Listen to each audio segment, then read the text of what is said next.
Doctor Hugo González, jefe de servicios de la Comisión Nacional contra las Adicciones, CONADICT. Antes que nada, muchas gracias por su confianza, doctor, para esta conversación. Igualmente, Ricardo. Gracias. Doctor, hasta hace relativamente poco tiempo no habíamos oído hablar del fentanilo. ¿Es una droga nueva? ¿Quién la inventó?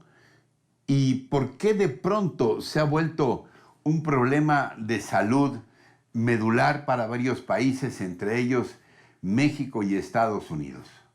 Pues en realidad es un analgésico que se ha usado en medicina desde hace muchos años, desde los años 60, 70 del siglo pasado, y hasta el año 2010 se había circunscrito prácticamente a esa utilidad, a esa función de analgésico. Se usa en la anestesia también. Pero a partir del 2010, coincidiendo con la crisis de opioides de Estados Unidos, que ya tenía una larga historia, primero también con opioides médicos, luego pasando a la heroína, y en ese momento es cuando se empiezan a detectar rastros de fentanilo en los decomisos de heroína, y pues esto se explica básicamente porque el fentanilo se puede producir en un laboratorio clandestino, con precursores fácilmente accesibles, y que pues no se requieren los grandes cultivos de amapola, todo el procesamiento y traslado que requiere la amapola, la heroína. Por lo tanto es un opioide muy barato y por eso se masificó en el mercado de consumo de Estados Unidos, y de ahí pasó en primer lugar a la frontera mexicana. Ahora, ¿por qué es tan potente esta droga? ¿Cuáles son los efectos que causa? Porque hemos visto reportajes donde está la gente tirada en las calles, consumidores de fentanilo, que se están destruyendo, es muy dramático ver cómo están temblando y sin embargo siguen demandando la droga. ¿Por qué es tan fuerte? Claro, por un lado todos los opioides tienen una capacidad de producir una dependencia física que se vuelve crónica y no se puede suspender el consumo. Entonces, los consumidores que requieren una dosis continua, frecuente, pues en el mercado aparece una sustancia sustituta a la heroína 50 veces más potente que la heroína y se empieza a usar. ¿Cuál es el problema? Que es un potente depresor del sistema nervioso central, y a ciertas dosis que realmente son bajas, es una cantidad, si la viéramos físicamente es mínima, esa dosis mínima puede producir la muerte por paro respiratorio a alguien que no está habituado. Por ejemplo, si no está habituado a usar fentanilo y de repente en la sustancia que está consumiendo le agregan fentanilo, ahí pueden tener una sobredosis muy fácilmente.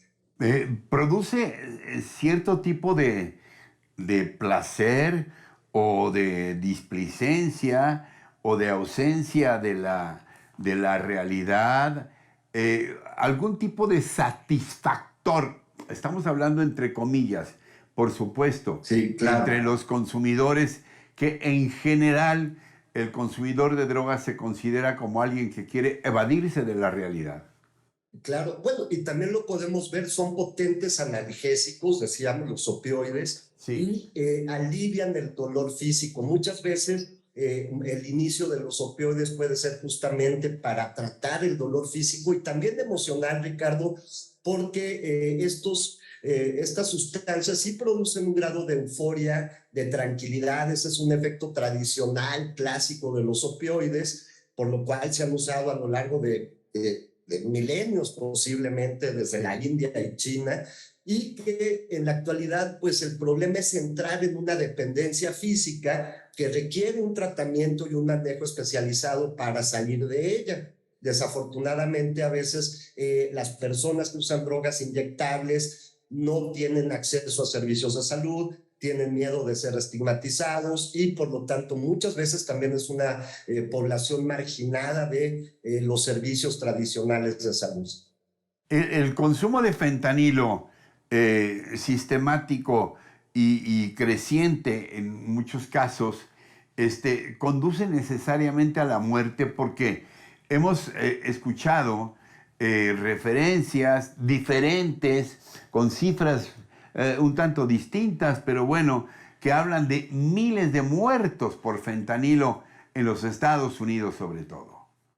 Así es, en Estados Unidos hay una gran crisis por los opioides. Desde hace algunos años ya hay una gran población que tiene como droga de abuso esto. Aquí en México el uso de fentanilo ilegal, o sea, que no es usado, como decía yo, en funciones médicas, se ha circunscrito a 3 estados: Baja California, Sonora y Chihuahua. No quiere decir que no haya en otros estados, pero ahí es donde se ha circunscrito. Y, por ejemplo, un reporte de una ONG de Mexicali, Verter, ellos en un estudio reportan en un año, 2020, 464 sobredosis por opioides, de las cuales 4 fueron fatales. Entonces, no siempre son dosis fatales, pero aún así el riesgo pues es muy alto. ¿Cuáles son los principales signos que debemos advertir en la población que pueda estar teniendo un consumo peligroso de fentanilo?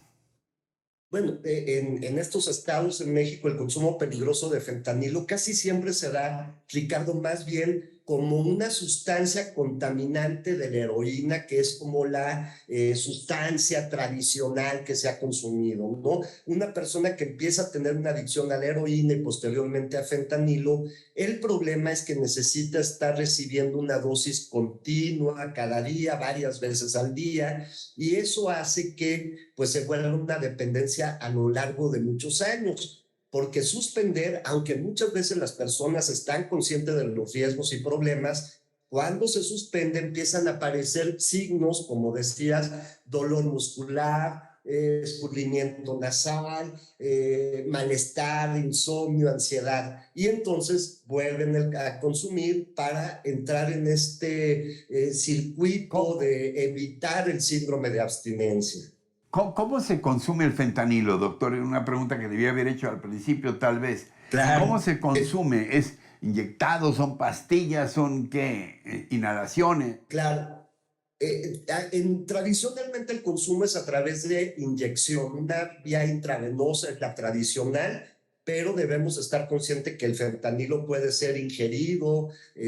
Si hay una sustancia que está contaminada con fentanilo puede generar algún problema, pero casi siempre el consumo es a través de la inyección.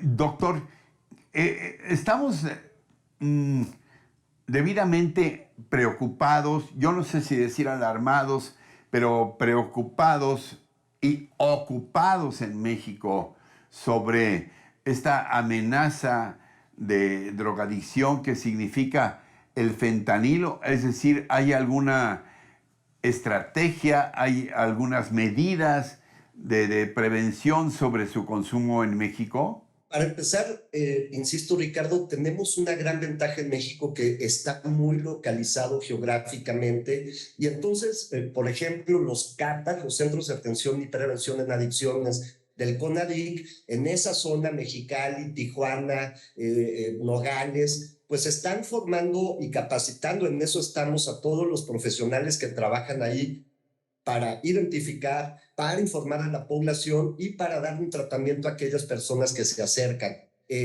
A otras instituciones de salud también involucradas, los estados mismos están trabajando en esas zonas vamos a decir, un foco rojo, como pudiera ser Mexicali, de la mano de las organizaciones civiles que también tradicionalmente han estado trabajando para que dar naloxona a las personas que usan fentanilo para que tengan un recurso para revertir la sobredosis. 2, hacer testeo o pruebas de las sustancias para identificar cuándo hay fentanilo y advertirle al consumidor. Y 3, que en este caso solo en México hay una sala de inyección segura de una organización civil en Mexicali, que las personas que se están inyectando drogas puedan acudir a un lugar seguro donde reciban atención médica, donde puedan ser canalizados otros servicios y reciban un trato digno y humano.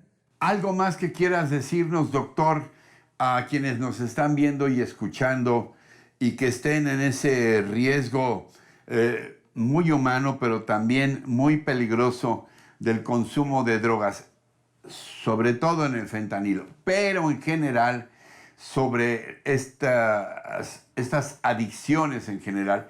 ¿Qué hacer? ¿A dónde dirigirse? Doctor, sobre todo en el caso de CONADIC, ¿cuál sería tu mensaje en estos momentos a quienes nos ven y nos escuchan y que están por una razón o por otra en riesgo de un consumo alto de drogas? Ricardo, yo les diría que CONADIC cuenta con una red de más de 300 centros a lo largo de todo el país. Por lo tanto, en algunos municipios se encuentra, en municipios aledaños de influencia pueden acudir. Y tenemos una línea telefónica que se llama Línea de la Vida, que funciona 7 días a la semana, 24 horas, y que esta línea, que ahora mismo les doy el número, está abierta para orientar a la población y poderla canalizar a donde requiera tratamiento. La línea es 800-911-2000. La repito, Ricardo, 800-911-2000. Y pues a partir de esa línea podemos darle la información que el público requiere. Doctor Hugo González, jefe de servicios de la Comisión Nacional contra las Adicciones CONADIC, con nuestro reconocimiento por la labor que ustedes hacen. No sé cuántas personas, les decías que hay 300 centros, me imagino que el número de personal, pues estamos hablando ya también de cientos o miles de personas, miles de especialistas en la salud que están combatiendo las adicciones en nuestro país. Mi reconocimiento más grande, y decirte, doctor, que este espacio se queda abierto también cuando incluso por iniciativa tuya adviertas que hay necesidad de un mensaje. Aquí estaremos para replicarlo. Pues te lo agradecemos desde la CONADIC. Muchas gracias, Ricardo, por el espacio. Muchas gracias, doctor. Gracias. Y gracias también a ustedes por su atención, por su compañía y lo que más aprecio, su confianza en este espacio. Hasta pronto, hasta siempre.